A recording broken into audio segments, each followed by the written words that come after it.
Alright, guys, this is episode number 72 of the Cozy Corner of Cinema. This is being recorded on Monday, yet again, August 14th, 2023, at 4:51 p.m. As the sun is beginning to set, there's a cool breeze in the air, the bugs are out, so make sure you're wearing plenty of bug spray. The cats are probably sleeping in the bushes around here. It's all good, man. I got the fan on as well because it is a little humid as well. You don't really notice it until you turn the fan off and you start to feel a sweat run down the side of your head, and that's when you know it is time to go. I've got a nice fresh cup of coffee right here, and we can start talking about some great cinema. And this is the third consecutive Monday that I've recorded this. I always try to get them out from Friday to Monday, and it seems that Monday has been the date as of late. It's been quite a busy past couple of weeks, but ultimately a rewarding one, a very productive one. Plenty of watching has been accomplished. Even yesterday, I tell you, I had plenty to do, but I had an illness that came over me, and at that moment I realized, this writing today is just not going to get done. The reading's not going to get done, but coincidentally, I am falling behind on my watching, and I need to watch a couple more films to reach my account weekly count that I try to keep up with, and wouldn't you know it, I watched 4 films in a row and I met my count, and now we start off the week refreshing it, man. It's just great, man. Glad we could get those out. Glad to get that done. It's just been very busy, but it'll all get done in due time, and that's the important thing, is just to be persistent, just to keep going through with it, to not let the just nonsense of daily life and just personal just garbage, man, and just outside interference mess with your hopes and dreams. You gotta stay headstrong, stay steadfast. You just really gotta keep on going along with what it is you need to do. You are the director and you are the writer of your own life, man. And just because the film isn't finished or the script isn't finished doesn't mean you can't keep continuing on with it, which is what you should be doing in your life. Alright, got a couple things up on here. First, a little late to the party on this one, but it's well known that William Friedkin has passed away. I don't know what day he has passed away, but it has been since the last episode, so I wanted to make a note of that. William Friedkin, just one of the great filmmakers of the New Hollywood era, in company with the Coppolas and Scorsese's and De Palma's, just great filmmakers who were just coming out at the right time, making the right kinds of films to break through to a new kind of type of Hollywood, man. It really just, and even beyond that, I think most of the great new Hollywood filmmakers have been fairly consistent, or at least consistent enough to still make quality films here and there. But you look at William Friedkin's work all the way from, I've not seen his early work. I think his first film technically is from 1967, a feature film by the name of Good Times, with Sonny and Cher, which I imagine is more of a gun for hire affair than a passion project for Mr. Friedkin. But I think the earliest, and I haven't seen, his other 3 films that are on here that have been on my to-watch list for quite some time, which was The Birthday Party, The Night They Raided Minsky's, and The Boys in the Band, before being, I would say, most notably hit on the scene with the brilliant 1971 crime classic of The French Connection, starring the great Gene Hackman and Roy Scheider. And I recently started to listen to the audio commentary from the DVD of The French Connection. William Friedkin talks about great in depth about really a lot of the background of the story, more so than the film itself, and more so about where they were filming it and how they were filming it, but more about the real case that this film was inspired from. And I would also recommend the lesser seen, but I think has grown on me over time, the very good, or should I say good, maybe not very good, but definitely good, The French Connection 2, which was not directed by Friedkin, but a solid replacement with John Frankenheimer.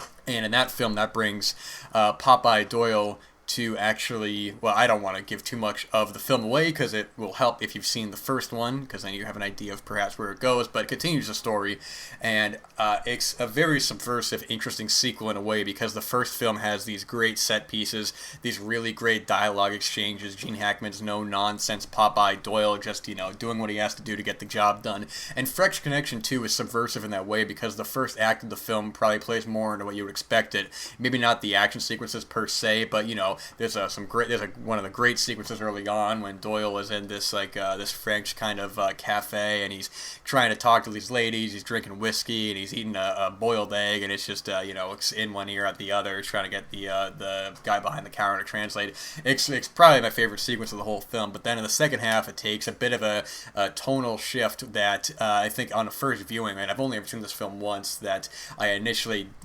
didn't think was a strong choice. I thought it was an interesting choice, and maybe perhaps don't still think it's the strongest choice, but the way that it goes to, I'd rather you kind of let you see for yourself where the film goes, is that I think it slows the film down, but in a way that makes sense, that you couldn't probably rush through a long kind of matter like this. But whether or not it works for the overall narrative is completely subjective. I think that if you're talking about it in connection with the French Connection, you're getting two different kinds of films from two different but both exceptional kinds of filmmakers.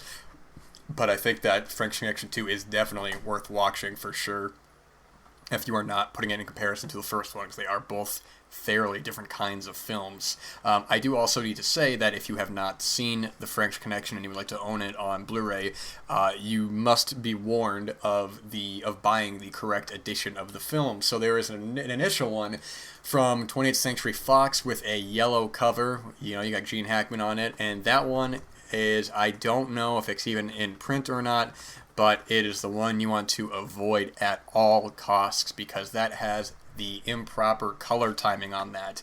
Intentionally wrong color timing, whereas William Friedkin has stated with that Blu-ray he wanted to make the film look colder, and it definitely looks colder, and I don't think for the better. It looks at times like I'm watching a bootleg, like somebody copied it off of a copy. It does not look good. It's one of the poorest looking Blu-rays I've seen, but that was ultimately rectified with a 20th.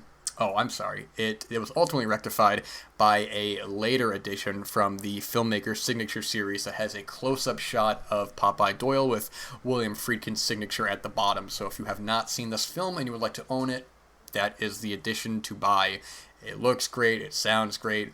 Would love for it to get a 4K, but perhaps we shall see. I mean, The Exorcist is finally getting not only a 4K, but a easily available theatrical cut on Blu-ray. Now, I don't remember if I know one of the previous Blu-rays has the director's cut and the theatrical cut, but the last time I checked, it was out of print and fairly pricey, and I'm not sure if it's been in print since, but it is now great to have that on 4K, and that will be talked about more on the Blu-ray episode that will be coming out, does that come out October, I believe, but Friedkin's work, of course, speaking of The Exorcist, will follow up from 73.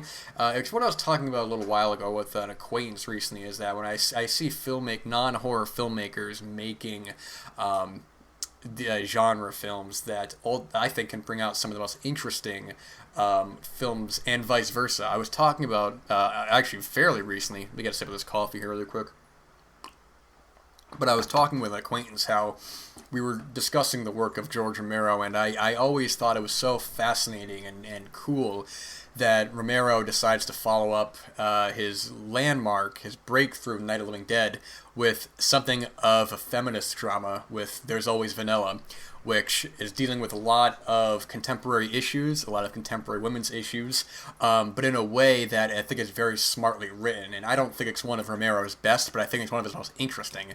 And the fact that he followed that up with that, what I was talking about with Fred Vogel in regards to the August Underground films, is that Romero could have easily just stayed on and just done these zombie films, these horror films. And granted, Dawn of the Dead is one of my favorite films ever. It's my it's just, I think, an absolute masterpiece from frame one to the last And Day of the Dead's a brilliant film as well, but also the non-horror work that he did in between. I think Night Riders is actually one of his best films. Just a really great drama with Ed Harris and Tom Savini, and has a cameo from Stephen King early on. And that's what I was saying before. You have filmmakers like Kubrick making The Shining, and it's you get it. You're getting a different perspective that way. You're not being lumped into, well, this wasn't as good as your last horror film, because, my man, if you're going to be comparing The Exorcist to The French Connection, if you're watching The Exorcist and you go, well, it wasn't as good as The French Connection, it's like, my man, what are you even doing? These are two completely different types of films. You're not going to watch There's Always Vanilla and go, well, this wasn't as good as Night of the Living Dead.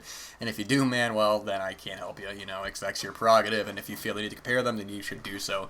But, I mean, the thing with Friedkin that is so cool is that really he's one of these filmmakers who I think has had a fairly consistent run throughout his career. Now, I have not seen, as I said earlier, I've not seen all of his feature films, and the ones that his 90s work, I don't think I've seen any of his 90s work. I think the last of his work I had seen was from 85, from To Live and Die in L.A., and then from there I had seen Bug from 2006. Now, I have heard actually fairly good things about The Hunted from 2003, which I remember I always got mixed up with Narc with Ray Liotta, which was a Joe Wright film, which is actually quite underrated, but those covers looks fairly similar from what I can remember.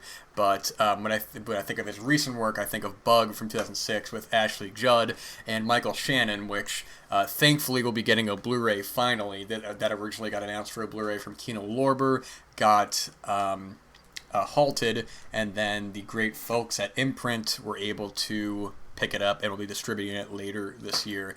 And I have not seen his documentary The Devil and Father Amorth, which was his last film, but his last feature film is certainly in the ranks of strongest final films. You talk about final films from directors, some great, some not so great, and my man, I'm telling you, if you have not had the opportunity to see Killer Joe from 2011, you must do so.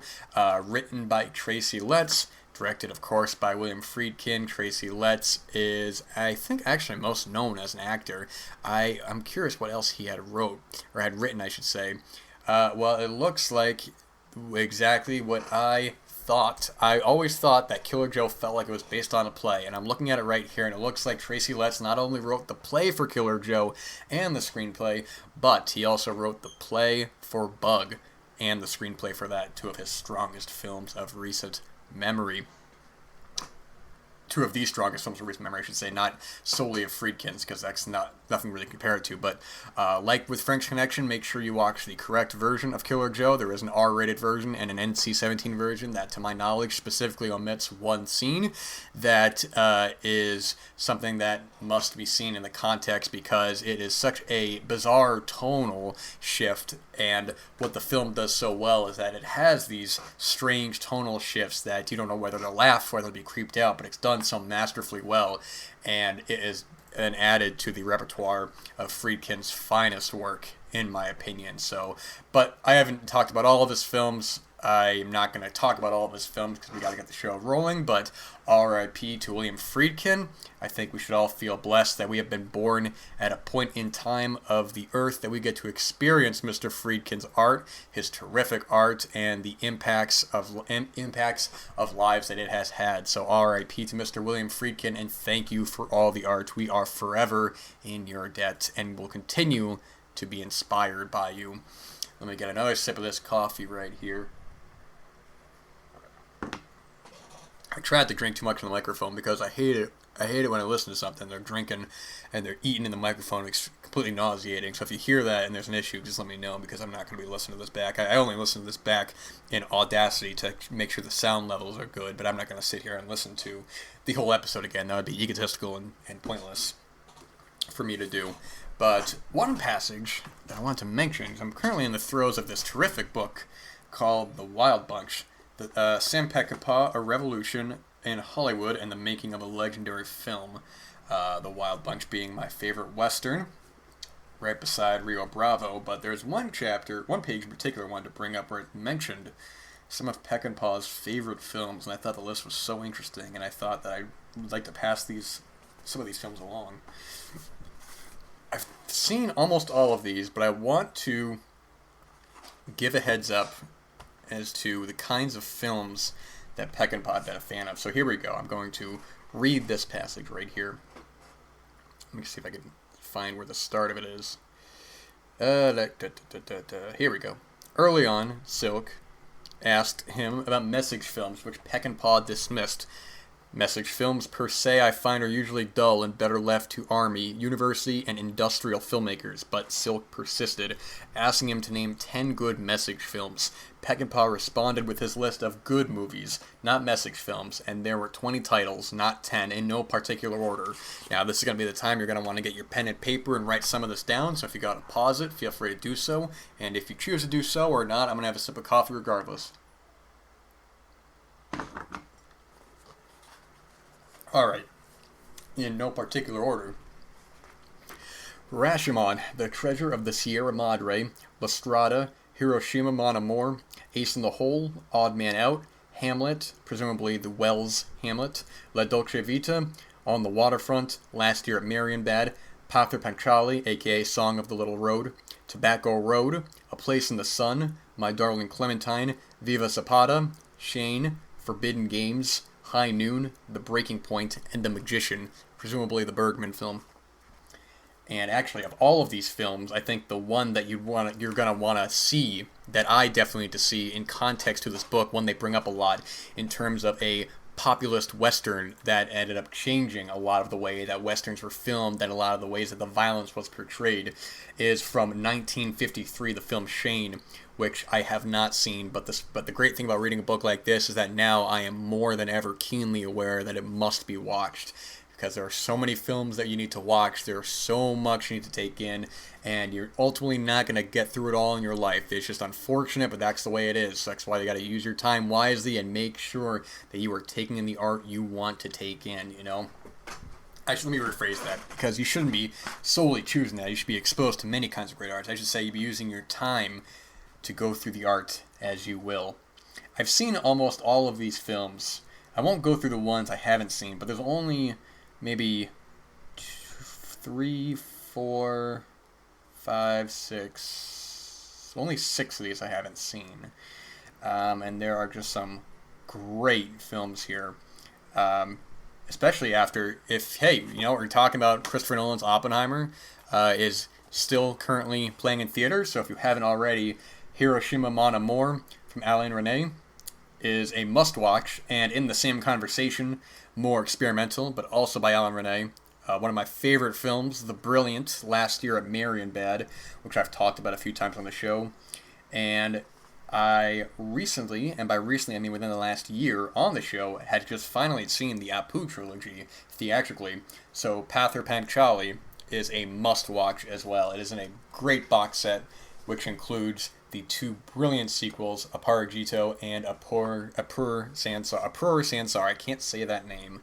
I always seem to mess it up. But there was another list that I wanted to actually bring up here in the book that talks about the releases of a lot of the Seven Arts films before they eventually came together with Warner Brothers Studios. Now, this I hadn't written down, but thankfully I was able to find it right here, so I'm going to read this section for you. It's going to bring up a lot of good films, so I have only seen 1, 2, 3, 4, 5 out of the 6, 7, 8, 9, 10. So I've seen half of these, and actually one of these is currently my TCM DVR list, so this will soon be 6.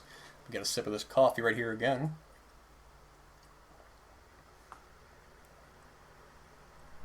I don't want to down it and make myself sick, but I also don't want too much silence. Anyways, I'm going to read this section right here. Make sure you got your pen and paper out, or pause it, or write it on your telephone, however it is or maybe you got a really great memory, you can remember it all. If that's the case, then God bless you.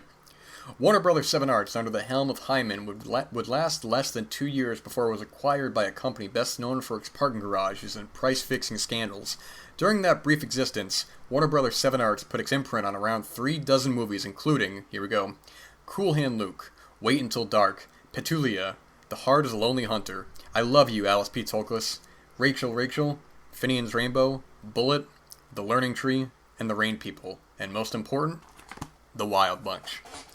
an exceptional book. You read books like these, you're informed, you get film recommendations, you get film adjacent recommendations. It all comes together in a big melting pot of art to make our lives better. So make sure you're writing down some of those films, make sure you're writing down some of these books, and make sure to pass them along and get passed along to recommendations, because that actually makes the world go round, is exposing each other to different arts. Speaking of Hiroshima Mon Amour, I'll talk about this past weekend one final viewing of Christopher Nolan's brilliant Oppenheimer, watched for the second time in IMAX 1570mm, and this print had noticeably gotten more damage on it than the previous viewing. Now, when I say noticeably gotten more damage, I don't mean as if it was a poor print. I am just saying that there are sequences in the film where the scratches and blemishes were noticeable, and I believe that does add to the charm in some way, knowing that you are watching a physical film print, much in the same way that, although I do not collect any sort of audio medium, but it is the same way people who collect records, you have the actual, not just a digital disc in your hand, but you have an actual physical analog record, and it's beautiful. You're holding it in your hands, and you actually have the whole thing right there to go. So, the lights went down. There were no trailers. The theater was practically sold out. I think it was sold out. However, a couple souls were not able to, or chose not to, attend, suspiciously. And we experienced yet again Christopher Nolan's new brilliant epic, a film that I have been thinking about many, many times since I have seen it originally just a few weeks ago. Not even that long ago. Look at that. This will be my last theatrical viewing of it. The next time I view it will be on the 4K Blu-ray to compare how it looks, which I have said before that I think the Tenet 4K Blu-ray is undoubtedly in the top 5, maybe even top 3 best Blu-rays I own. The picture, I think, is second to none. The audio is second to none. The sound mixing, I think, is brilliant. I say second to none, and then I put it in my top 3 just as a figure of speech more so than an actual literal top 3, because I would have to go through my collection to really narrow it down, as well as varying factors on where these sources are coming from. But Oppenheimer, I won't talk about too much because I think I've already mentioned it briefly on the show before. This is a very popular film. It's done very financially well at the box office. Christopher Nolan has proven yet again that he is truly one of the most interesting filmmakers working at our time, and Oppenheimer is no exception, because you have the spectacle part of it, which I think most people probably are expecting, most general audiences are expecting it to be, when really the film is far, far more of a character study, a moralistic question, and even at the end of the film, it is not trying to answer these questions, because ultimately it can't answer these questions. This is a person who had very gray morals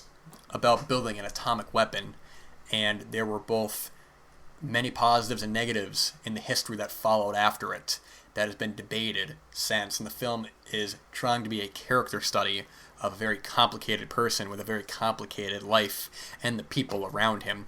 I think the structure of the film is great. There are a lot of great sequences of dialogue exchanges, that the way the score is done and the way that Nolan directs it makes it continuously exciting. The third act, when it starts to get into some of the background with Lewis Strauss, played by Robert Downey Jr., who this is one of his strongest performances to date, it is such an exciting third act that it is all primarily dialogue, but it builds and builds and builds, man.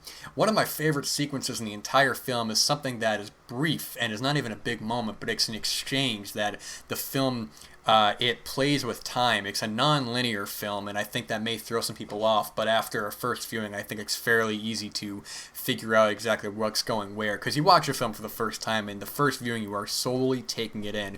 A lot of the nuances, a lot of the metaphorical parts of it, a lot of the whatever it is, it's not going to all get to you on the first viewing. And I think that's the case for about most films that are reaching for something higher than just shallow entertainment. But one of the moments that really stood out to me with the directing and with Robert Downey Jr.'s performance in particular is when they are Let's see here. Oh, I do apologize. They are around a table discussing the fact that Russia has a bomb, and there is one moment when they're talking about, I won't give away the whole film, but Lewis Strauss is saying that he's telling him there was a spy at this secret base in the desert, and Robert Oppenheimer is saying no, and the way that Downey replies, I think he just says Robert, and he holds up the paper that shows the lines that indicates Russia has the bomb. And it's not a big moment, it's a brief moment, but the way that he plays it and the way that the film just cuts right to it, it's perfect, man. I think the editing in this film is brilliant. Acting across the board is brilliant. The actual countdown to the atomic bomb testing is so filled with tension that eventually when it does happen, it's just like a moment of relief that has the audience glued to their seats and their eyes glued to the screen, man. This is the kind of film that needs to be seen theatrically. Not so purely for the spectacle, that is that, but especially if you can see it in IMAX 70mm. IMAX 1570mm, you are even more embraced in the story, in the dialogue, in the characters, in a way that when it's over and you get to that final shot, cut to black, title card, directed by Christopher Nolan, you walk out of the theater hopefully satisfied, but either way, it's an experience that you will not get from watching at home. And even more so if you were able to see it in a non-traditional cinema, then you must take the opportunity to do so if you choose to do so. Ultimately, we have different lives, different schedules. Perhaps we don't want to take time out of our day or out of our week to go see a film in a certain format, and that is your prerogative, that is your choice. But all I know is that both times that I had traveled to see this in 1570mm were two times I will forever cherish as two of the greatest and most pleasurable cinematic experiences I have ever had. This is truly one of the best films of the year.